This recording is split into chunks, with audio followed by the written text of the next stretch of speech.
ఆడపిల్లలు చదువుకోవడం ఒక హక్కు మాత్రమే కాదని అది సమాజ అభివృద్ధిని అన్నారు మాజీ ఉపరాష్ట్రపతి వెంకయ్యనాయుడు. చిత్తూరులోని శ్రీమతి సావిత్రమ్మ ప్రభుత్వ మహిళా కళాశాల స్నాతకోత్సవానికి ముఖ్య అతిథిగా పాల్గొన్నారు. నూతనంగా నిర్మించిన భవనాలు ప్రారంభించారు.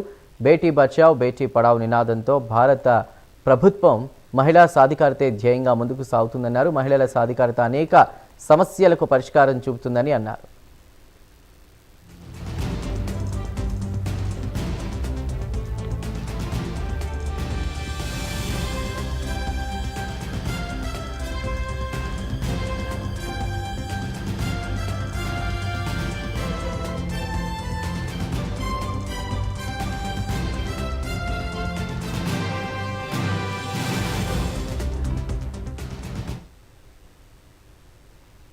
కారణం ఏదైనా పత్రికలపై భౌతిక దాడులు మంచిది కాదన్నారు మాజీ ఉపరాష్ట్రపతి వెంకయ్యనాయుడు.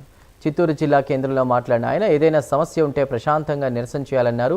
చట్టపరమైన చర్యలు తీసుకోవచ్చని తెలిపారు. సమాజంలో ప్రతి ఒక్కరూ పత్రికల పట్ల గౌరవంగా ఉండాలన్నారు. పత్రికల్లో అబద్ధపు వార్తలు వస్తే ఖండించే అధికారం ఉందన్నారు. శాంతియుతంగా ఖండించాలి తప్ప భౌతిక దాడులు చేయడం మంచిది కాదని అన్నారు. కారణం ఏదైనా పత్రికలపై భౌతిక దాడులు మంచివి కావు. ఏదైనా అభ్యంతరకరమైన విషయం ఉన్నప్పుడు తప్పనిసరిగా దానికి నిరసన తెలియజేయవచ్చు ప్రశాంతంగా. అలాగే చట్టపరమైన చర్యలు తీసుకోవచ్చు. కానీ భౌతిక దాడులకు పాల్పడడం ఎవరికి మంచిది కాదు. నేను రాజకీయాల్లో లేను, పార్టీల గురించి నేను మాట్లాడడం లేదు.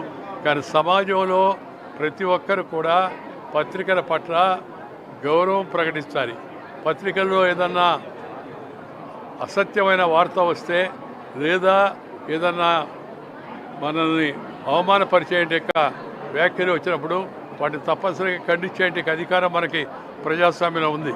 ఖండించడం శాంతియుతంగా, నిరసన శాంతియుతంగా ఉండాలే కానీ భౌతిక దాడులకు పాల్పడే ప్రయత్నం ఎవరు కూడా చేయవద్దని చెప్పని నేను కోరుతున్నాను.